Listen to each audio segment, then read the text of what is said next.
मुग्धा का बदन बुखार से तप रहा था। ऊपर से रसोई की जिम्मेदारी, किसी तरह सब्जी चलाई जा रही थी। तभी उसका देवर राज वहाँ पानी पीने आया।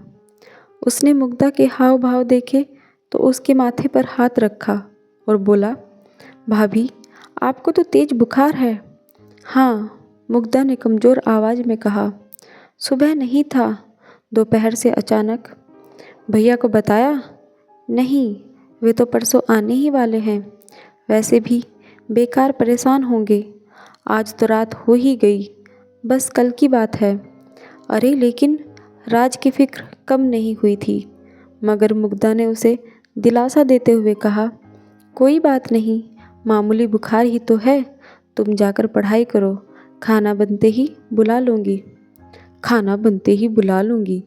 मुग्धा की नकल उतारकर चिढ़ाते हुए राज ने उसके हाथ से बेलन छीना और बोला, लाइए, मैं बना देता हूँ, आप जाकर आराम कीजिए। ना ना, लेट गई तो मैं और बीमार हो जाऊँगी। मुग्धा बैठने वालों में से नहीं थी। वह बोली, हम दोनों मिलकर बना लेते हैं। और वे दोनों मिलकर खाना बनाने लगे।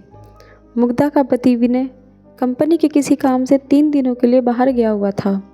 वह कर्मचारी तो कोई बहुत बड़ा नहीं था, लेकिन बॉस का भरोसेमंद था, सो किसी भी काम के लिए वे उसे ही भेजते थे। मुग्धा का 21 साल का देवर राज प्रतियोगी परीक्षाओं की तैयारी कर रहा था। विनय जैसा प्यार करने वाला पति पाकर मुग्धा भी खुश रहती थी। कुछ पति की तनख्वाह और कुछ वह खुद जो निजी स्कूल में पढ़ाती, दोनों से मिलाकर घर का खर्च अच्छे से निकल आता। सास ससुर गांव में रहते थे। देवर राज अपनी पढ़ाई के चलते उनके साथ ही रहता था। जिंदगी में कमी थी तो बस यही कि खुशहाल शादीशुदा जिंदगी में 10 सालों के बाद भी उनकी कोई औलाद नहीं थी। अब मुग्धा 35 साल की हो चुकी थी। अपनी हम उम्र बाकी टीचरों को उनके बच्चों के साथ देखती तो न चाहते हुए भी उसे रोना आ ही जाता। वह अपनी डायरी के पन्ने इसी पीड़ा से रंगती जाती। रोटियां बन चुकी थी। राज ने उसे कुर्सी पर बैठने को बोला और सामान समेटने लगा। मुग्धा ने सिर पीछे की ओर टिकाया और आंखें बंद कर ली। वातावरण एकदम शांत था। तभी वहाँ वही तूफान फिर से गरजने लगा, जिसका शोर मुग्धा आज तक नहीं भाप पाई थी। राज की गर्दन धीरे से मुग्धा की ओर घूम चुकी थी। वह कनखियों से मुग्धा की फिटिंग वाली समीज में कैद उसके उभार को देखने लगा था। मुग्धा की सांसों के साथ जैसे जैसे ऊपर नीचे होते, वैसे वैसे राज के अंदर का शैतान जागता जाता। राज मुग्धा को बहुत पसंद करता था। मुग्धा भी राज की इस हरकत से वाकिफ थी। हो गया सब काम? बर्तनों की आवाज़ बंद जानकर मुग्धा ने अचानक पूछते हुए अपनी आंखें खोल दी। राज सकपका गया और बोला, हाँ भाभी, बस हो ही गया, कहकर राज ने जल्दी जल्दी बाकी काम निपटाया और खाने की चीज़ों को उठाकर मेज पर ले गया।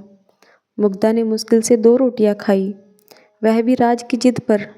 वह ज़बरदस्ती सब्जी उसकी प्लेट में डाल ही दे रहा था।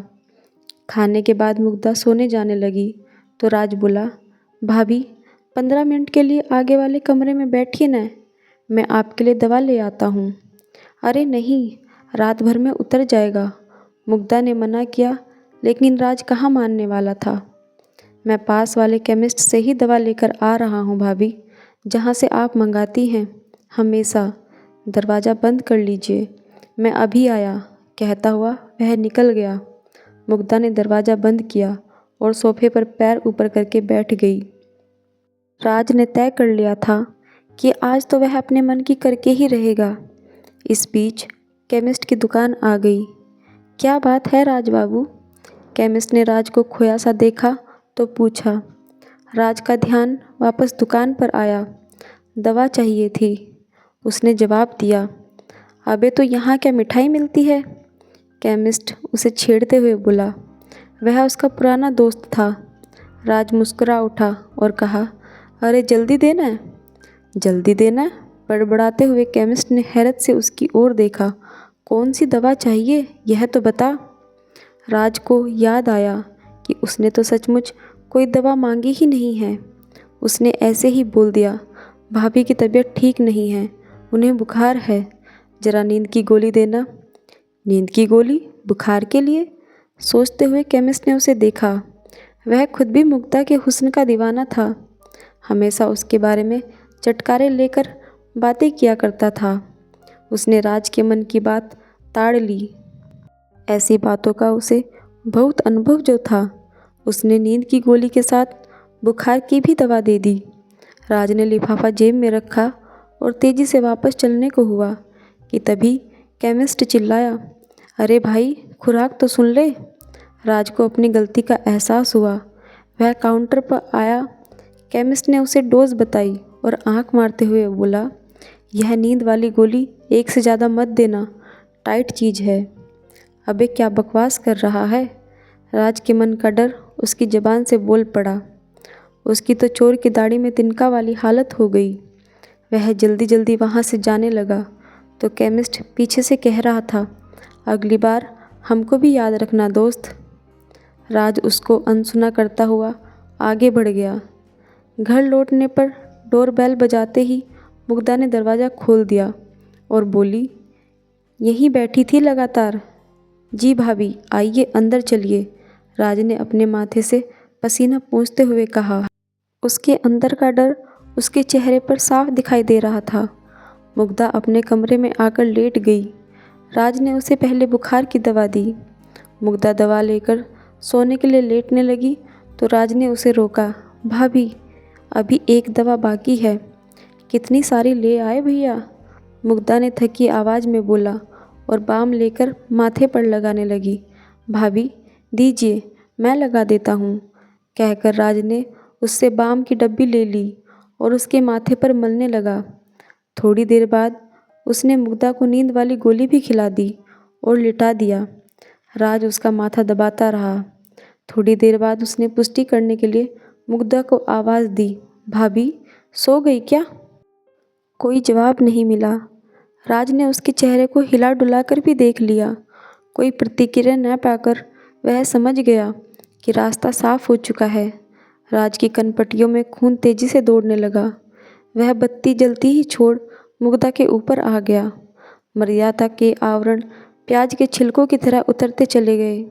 कमरे में आए भूचाल से मेज पर रखी विनय मुग्धा की तस्वीर गिरकर टूट गई। सब कुछ शांत होने पर राज थककर चूर चूर होकर मुग्धा के बगल में लेट गया। बस अब बुखार उतर जाएगा भाभी जी, इतना पसीना जो निकलवा दिया मैंने आपका। राज बेशर्मी से बड़बड़ाया और मुग्धा की कुछ तस्वीरें खींचने के बाद उसे कपड़े पहना दिए। मुग्धा अब तक धीमे धीमे करहा रही थी। राज पलंग से उतरा और खुद भी कपड़े पहनने लगा। तभी उसकी नज़र आधी खुली दराज पर पड़ी। भूल से मुग्धा अपनी डायरी उसी में छोड़ी हुई थी। राज ने उसे निकाला और कपड़े पहनते पहनते उसके पन्ने पलटने लगा। अचानक एक पेज पर जाकर उसकी आंखें अटक गई। वह अभी अपनी कमीज के सारे बटन भी बंद नहीं कर पाया था, लेकिन उसको इस बात की परवाह नहीं रही। वह अपलक उस पन्ने में लिखे शब्दों को पढ़ने लगा, जिसमें मुग्धा ने लिखा था, बस अब बहुत रो लिया, बहुत दुख मना लिया औलाद के लिए। मेरा बेटा मेरे पास था और मैं उसे पहचान ही नहीं पाई। जब से मैं यहाँ आई उसे बच्चे के रूप में देखा, तो आज अपनी कोख के बच्चे के लिए इतनी चिंता क्यों? मैं बहुत जल्दी राज को कानूनी रूप से गोद लूँगी। राज की आंखों के आगे अंधेरा छाने लगा। वह सिर पकड़कर वहीं बैठ गया और ज़ोर ज़ोर से रोने लगा। फिर भागकर मुग्धा के पैरों को पकड़कर अपना माथा उससे रगड़ने लगा और रोने लगा, भाभी मुझे माफ़ कर दो, यह क्या हो गया मुझसे? अचानक राज का ध्यान मुग्धा के बिखरे बालों पर गया। उसने जल्दी से ज़मीन पर गिरी हुई उसकी हेयर क्लिप उठाई और मुग्धा का सिर अपनी गोद में रखकर बालों को संवारने लगा। वह किसी मशीन की तरह सब कुछ कर रहा था। हेयर क्लिप अच्छे से उसके बालों में लगाकर राज उठा और घर से निकल गया। अगली सुबह तकरीबन 8 बजे मुग्धा की आंखें खुली। उसका सिर अभी तक भारी था। घर में भीड़ लग चुकी थी। एक आदमी ने आखिरकार बोल ही दिया, देवर भाभी के रिश्ते पर भरोसा करना ही पागलपन है। मुग्धा के सिर में जैसे करंट लगा। वह सवालिया नज़रों से उसे देखने लगी। तभी इलाके के पुलिस इंस्पेक्टर ने प्रवेश किया और बताया, आपके देवर राज की लाश पास वाली नदी से मिली है। उसने रात को खुदकुशी कर ली। मुग्धा का कलेजा मुंह में आने को लगा। वह हड़बड़ाकर पलंग से उठी, लेकिन लड़खड़ाकर गिर गई। एक महिला सिपाही ने राज के मोबाइल फोन्स में कैद मुग्धा की कल वाली तस्वीरें उसे दिखाई और कड़क कर पूछा, कल रंगरलियां मनाते मनाते ऐसा क्या कह दिया लड़के से तूने जो उसने अपनी जान दे दी। तस्वीरें देखकर मुग्धा हैरान रह गई। अपनी शारीरिक हालत से उसे ऐसी ही किसी घटना का शक तो हो रहा था, लेकिन दिल अब तक मानने को तैयार नहीं था। वह फूट फूट कर रोने लगी। इंस्पेक्टर ने उस महिला सिपाही को अभी कुछ न पूछने का इशारा किया और बाकी औपचारिकताएं पूरी कर वहां से चला गया। धीरे धीरे औरतों की भीड़ भी छटती गई। विनय का फ़ोन आया था कि वह आ रहा है। घबराए नहीं, लेकिन मुग्धा बस सुनती रही। उसकी सूनी आंखों के सामने राज का बचपन चल रहा था। वह नई नई इस घर में आई थी।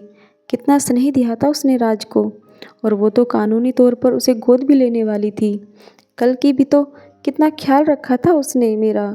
यही सब सोचते हुए मुग्धा को कल वाली सारी बातें याद आने लगी और उसे समझने में ज़्यादा समय नहीं लगा। आज राज ने अपनी हर मर्यादा को लांघ दिया था। उसने देवर भाभी के पवित्र रिश्ते को अपवित्र कर दिया और सारा दोष मुग्धा के सर आ गया था।